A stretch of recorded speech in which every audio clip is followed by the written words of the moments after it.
air ya. Nah, kalau untuk tata laksana anak gizi buruk ya, selain kita larutkan dengan 200 ml air, kita tambahkan 10 gram gula pasir ya. 10 gram gula pasir, kemudian kita tambahkan mineral mix atau bubuk KCl. Ini biasanya bisa kita dapatkan di apotek ya. Jadi nanti ya pada saat praktikum pun ya, kalau misalnya kita membutuhkan ini, ya perlu kita cari juga gitu ya bahannya agar kalian tahu bentuknya mineral mix itu bagaimana sih atau bentuknya KCl itu bagaimana sih gitu. Jadi kalau mineral mix itu kurang lebih 8 mili tambahannya, kalau bubuk KCl itu kurang lebih 0,8 gram saja sudah cukup. Baru kemudian setelah ditambahkan gula pasir dan mineral mix atau bubuk KCl, ditambahkan lagi air sebanyak 400 mili. Ya. Dari 400 ditambah 200 berarti jumlahnya kurang lebih 600 ya. Itu yang dinamakan dengan resomal ya. Itu cara pembuatannya.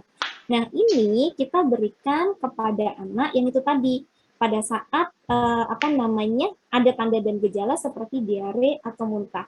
Nah, pemberiannya itu kapan? Pemberiannya setelah kita memberikan larutan glukosa sebanyak 5% itu tadi gitu. Nah, pada saat anak datang, yang bisa kita berikan yaitu memberikan larutan glukosa itu tadi. Setelah larutan glukosa, kalau dia muntah dan diare, baru masuk resomal. Ya. Nah, resomal ini pemberiannya di 2 jam pertama, ya. Di 2 jam pertama itu adalah 5 mili per kilogram berat badan. Jadi kalau misalnya berat badannya 5 kilo, ya berarti 5 kali 5 berapa? 25 mili itu kita berikan setiap setengah jam atau setiap 30 menit di 2 jam pertama. Setelah 2 jam pertama, karena tadi stabilisasi kan 2 hari ya, berarti ada kurang lebih 48 jam ya. Bukan 20, ya 48 jam ya. Jadi di sehari pertama ya, di hari pertama itu setelah kita berikan larutan glukosa, kemudian 2 jam pertama kita berikan resomal ya. Baru kemudian di 10 jam berikutnya itu selang-seling antara resomal dan larutan formula. Formula yang dimaksud di sini tentu F75 dulu gitu ya. Bisa dipahami? Punya bayangan nggak sampai di sini?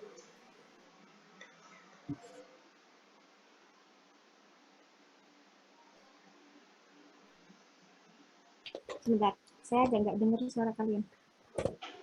Ada yang ngomong apa enggak ini? Halo, guys, coba ada yang coba ngomong. Halo, Bu. Oke, masuk. Jadi itu ya, di 2 jam pertama itu berikan resomal, kemudian di 10 jam berikutnya kita berikan resomal lagi ya sebanyak 5 sampai 10 mili ya, biasanya saya tingkatkan gitu ya sampai 10 mili. Jadi 10 mili per kilogram berat badan. Kalau berat badannya 5 kilo berarti 50 mili. Itu diberikan selang-seling dengan formula ya. Ini pada saat kita menemukan anak yang diare atau muntah. Nah, pada saat kita menemukan anak yang tidak diare, bagaimana? Apakah diberikan ini? Tentu tidak. Gitu. Kalau si anaknya tidak mengalami diare atau muntah, kita bisa langsung masuk ke formula. Begitu. Nah, formula itu cara pemberiannya adalah, nah seperti contoh, coba ya. Ini contohnya adalah seorang anak balita perempuan usianya 18 bulan gitu ya. Kemudian berat badannya 6,4, tinggi badannya 70, suhu tubuhnya 36,6. Kalau 36,6 berarti sebenarnya dia tidak hipotermi ya. Tapi nyaris ya. Kemudian kadar glukosa darahnya 3,5 mol ya. Kemudian ada kata kuncinya, kelihatan sangat kurus dan odin. Ya. Jadi kalau odin ini apa tadi?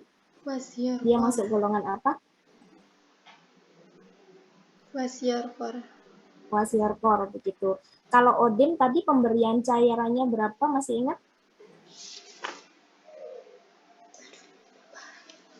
Di fase stabilisasi 50.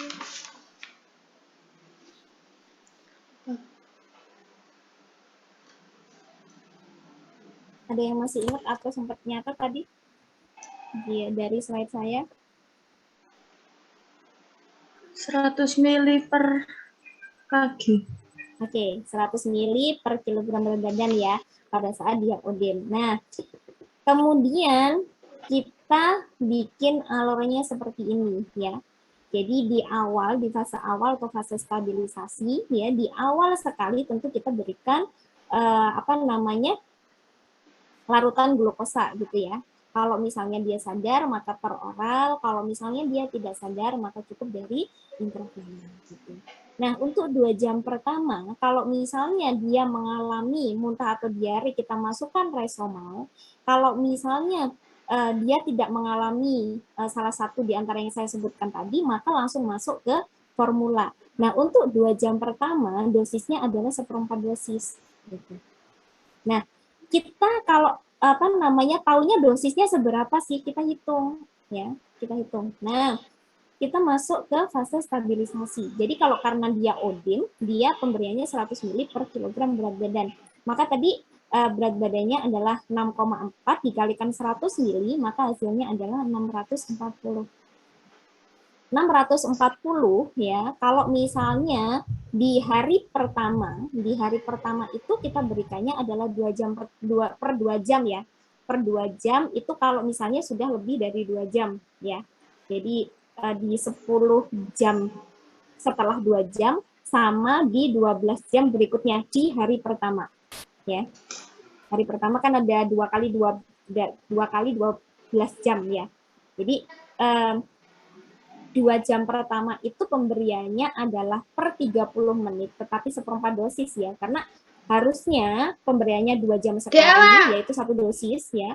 Tapi kalau misalnya syarat dari 2 jam pertama itu kita berikan 1/4 dosis, maka 1 dosis tersebut dibagi 4 ya.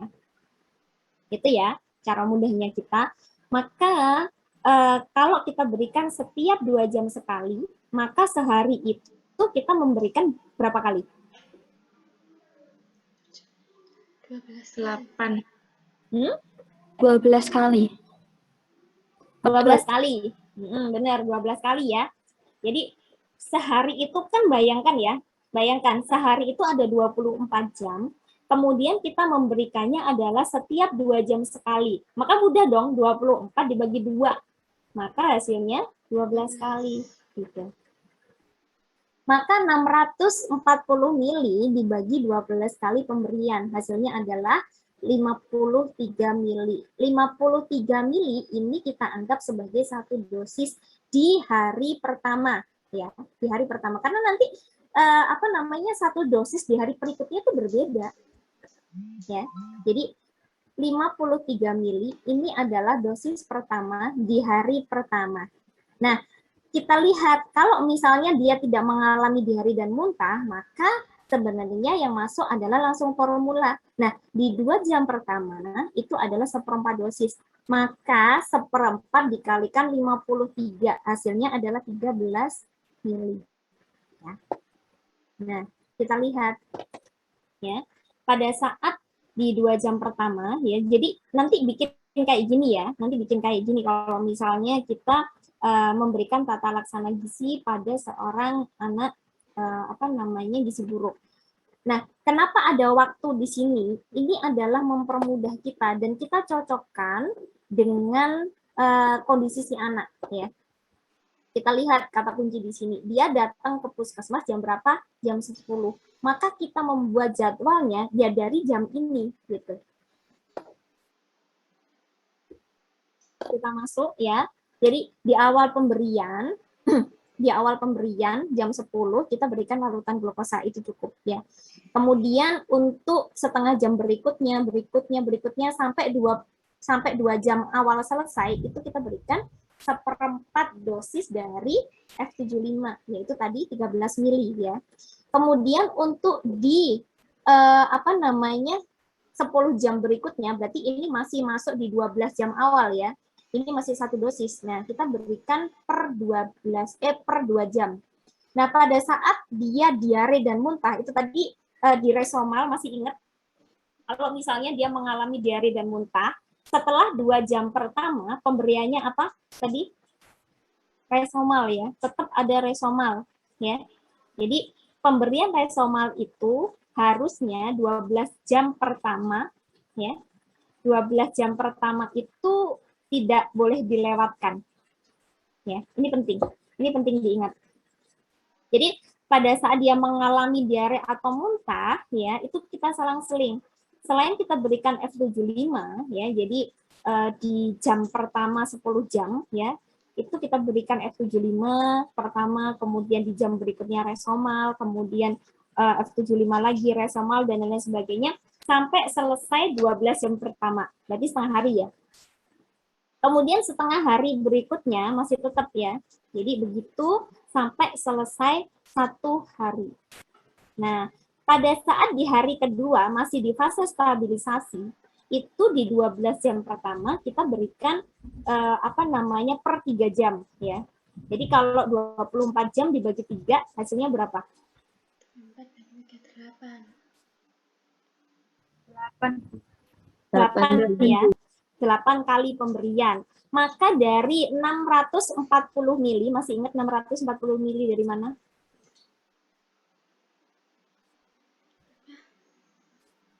Berapa tadi? Mili dikali BP pasien.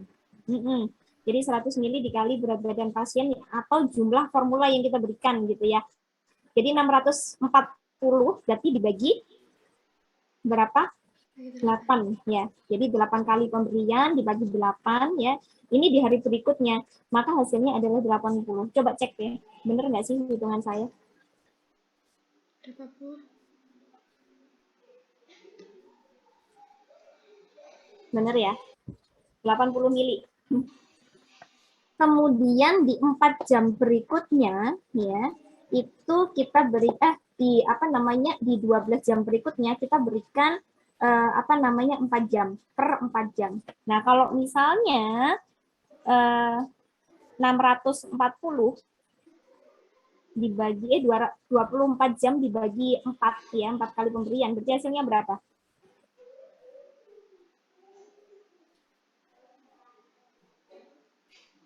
Berapa kali? 6 kali. 6 kali. Oke, berarti 640 dibagi 6. Betul. 106.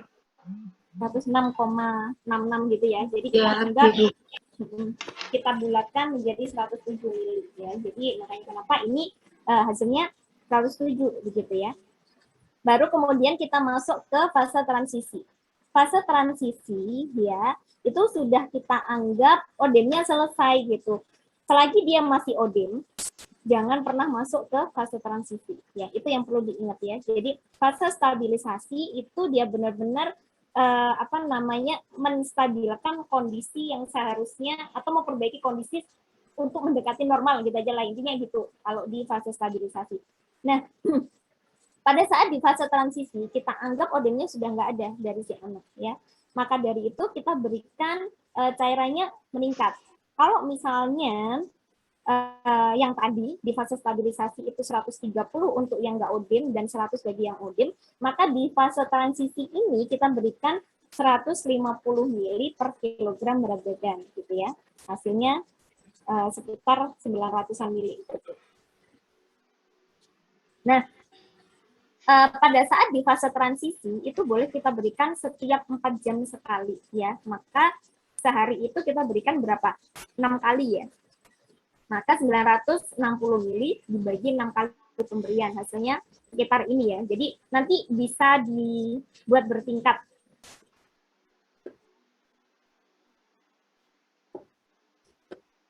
Ini di fase transisi. Kemudian kita masuk ke fase rehabilitasi. Fase rehabilitasi ini ya, selain makanan cair, kita berikan makanan padat begitu. Makanan padat kalau misalnya berat badannya si anak kurang dari 7 kilo, maka bentuk makanannya apa tadi? Makanan bayi. Lumat. Makanan lumat ya, atau makanan bayi. Kalau lebih dari 7 kilo, baru makanan lumat. Gitu. Nah, kita lihat ya. Jadi di fase rehabilitasi itu aturan pemberian cairannya kurang lebih 175 mili sampai 200 ya. Jadi kita pakai 175 mili dulu dikalikan 6,4 hasilnya kurang lebih 1 liter lebih 120 mili gitu. Nah, di sini kita juga berikan 6 kali pemberian, tapi kita selang-seling dengan makanan padatnya, begitu. Makanan yang kita berikan dalam bentuk makanan, bukan makanan cair ya. Maka setiap kali pemberian itu kurang lebih 187 mili ya, atau boleh kita bulatkan 190 mili. Kalau sudah di tahap ini sebenarnya kita sudah agak longgar ya. Jadi kalau misalnya 187 kita bulatkan menjadi 190 gitu, itu boleh. Atau mungkin 195 kita bulatkan jadi 200 mili gitu, itu nggak apa-apa karena kondisi rehabilitasi ini kondisinya si anak sudah lebih baik gitu dibandingkan di fase stabilisasi gitu. Nah, setiap pemberian kita berikan 190 mili ya. Itu kita selang-seling dengan makanannya dia gitu. Nah, untuk fase di fase rehabilitasi ini di makanan cairnya ya, di makanan cairnya itu kurang lebih sekitar 30% saja ya. Jadi 3 kali pemberian itu bisa mencakup kurang lebih bisa memenuhi kurang lebih 30% dari kebutuhan energinya. Maka 70% lainnya itu kita dapatkan dari mana? Dari makanannya. Nah, itulah yang menjadi pedoman kita dalam penyusunan menu begitu. Nah, dari 30% ya, 30% dari 30%-nya itu hanya bisa mengcover sekitar 300-an kalori ya, maka selebihnya boleh kita susunkan dari makanannya itu tadi. Dari sini bisa dipahami ya?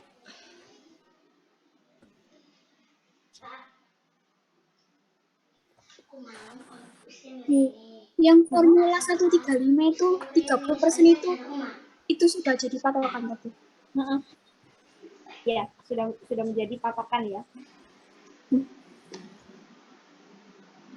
Jadi 30% itu sudah menjadi patokan pemberian dari makanan cairnya begitu. Karena kan pada saat di fase rehabilitasi itu melatih si anak untuk kembali mengonsumsi makanan padat begitu. Maka dari itu jangan banyak-banyak pemberian makanan cairnya ya. Jadi kita belajari si anak itu untuk kembali mengonsumsi makanan sebagaimana mesti. Gitu. Nah, setelah ini ada satu lagi ya. Ini adalah cara kita ya untuk menentukan jumlah dari bahan yang akan kita pakai untuk Untuk membuat formula. Masih ingat bahan dasar dari Modisco dulu apa saja? Minyak, susu, Terus mentega. Minyak, susu, mentega. Cukup? Gula, minyak, susu. Gula, minyak, susu ya. Jadi yang benar adalah gula, minyak, susu. Minyak ini bisa diganti margarin, iya bisa gitu ya. Jadi margarin atau minyak atau mentega ya, itu menjadi satu kesatuan ya. Baru kemudian bahan yang lainnya adalah gula pasir dan susu ya. Maka dari itu kalau misalnya kita membuat formula kan kita perlu menghitung ya berapa sih jumlahnya yang harus kita tambahkan di dalam cairan tersebut gitu. Makanya kita perlu tahu dulu bahan makanan yang akan kita pakai itu apa. Selain dari susunya ya, kita perlu tahu merek yang kita gunakan itu apa gitu. Karena setiap merek susu itu pasti kandungan energinya berbeda. Gitu ya. Maka dari itu ya kita perlu menentukan dulu apa namanya, susu yang akan kita gunakan itu apa gitu ya. Susu apapun itu boleh ya, asalkan itu masih masuk bisa dikonsumsi oleh si anak. Kalau misalnya dia masih 2 tahun ya, tentu kita nggak mungkin dong apa namanya memberikan susu G misalnya ya, karena susu G kurang lebih 4 tahun ya kalau nggak salah. Nanti dicek lagi ya kalau misalnya mau menghitung atau menyusun menu untuk gizi buruk ya, perlu survei pasar dulu ya, perlu survei pasar untuk mengetahui kandungan kalori ya, dan tentunya susu tersebut cocok nggak untuk usia si anak. Ya, kita masuk ya. Jadi, nah, pada saat kita menghitung ya, kita lihat dulu ya. Jadi ini masih di fase stabilisasi ya, kembali lagi di fase stabilisasi karena nanti setiap fase itu berbeda-beda ya. Apa namanya perhitungannya? 100 mili ya, kembali lagi 100 mili kali berat badan aktual, maka 640 cc atau 640 mili ya. Kemudian kita menentukan energi dan protein dari F75. Tadi berapa jumlah apa namanya energi yang dibutuhkan untuk setiap kilogram di fase stabilisasi, masih ingat? Di slide saya tadi ada yang sempat nyatet nggak?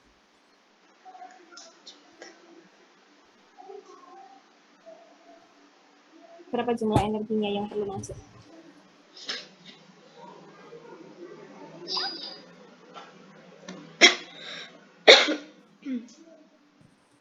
Puluh sampai 100. 80 sampai 100 ya. Tapi tadi dengar nggak saya sempat bilang apa? Kalau di lapangan bagaimana? Pakai 90. 90? Pakai 75 ya. Jadi 75. Jadi F75 itu biasanya saya mempermudahnya itu. 75 berarti perkalian 75 kalori gitu. Jadi perhitungan saya ini saya pakai 75 terus terang. Nah, kalau misalnya kalian nanti mau menghitung pakai 80 pun nggak mungkin saya salahi gitu. Karena sebenarnya pedoman dari kementerian itu memang 80 sampai 100 kalori. Tapi apa namanya, saya ya, ini aplikasi saya ya. Jadi aplikasi saya di lapangan kalau misalnya ada di fase stabilisasi, biasanya saya ngasihnya adalah 75 kalori. Nah, hasilnya adalah 480 kalori ya. Itu dapatnya dari 75 kalori dikalikan berat badan si anak gitu. Kemudian proteinnya berapa? Proteinnya tadi sempat lihat nggak? Di fase stabilisasi berapa?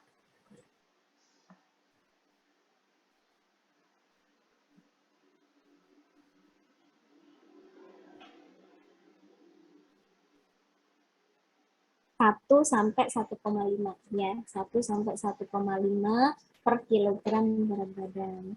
Tapi di perhitungan saya ini barangkali bingung ya, barangkali bingung.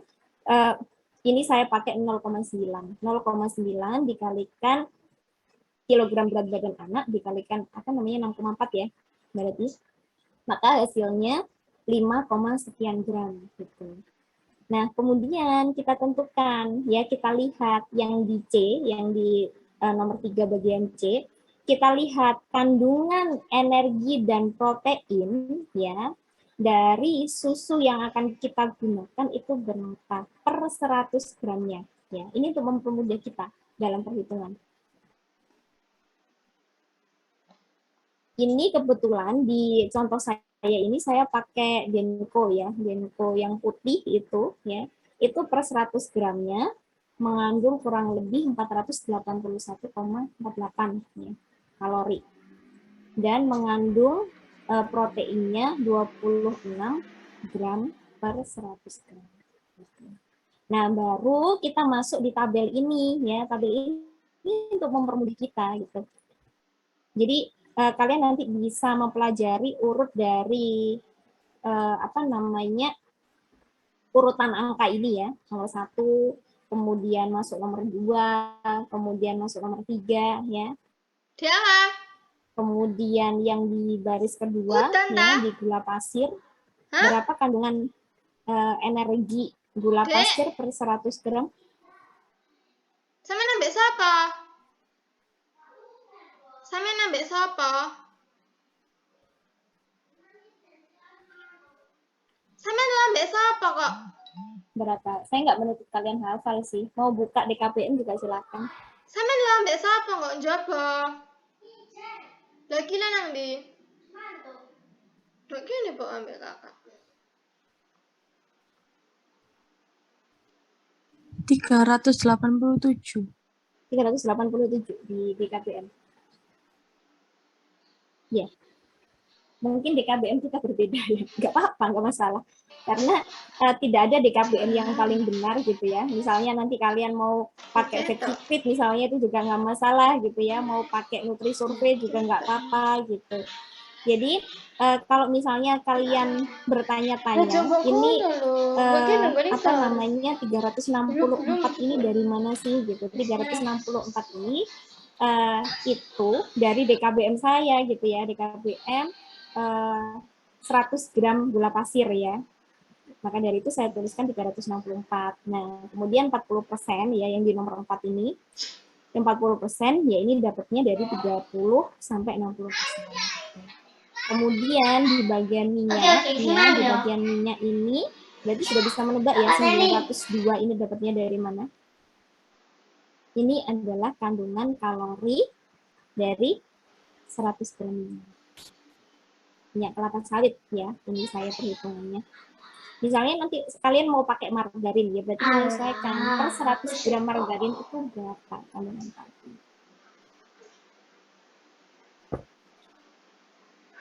Itu ya.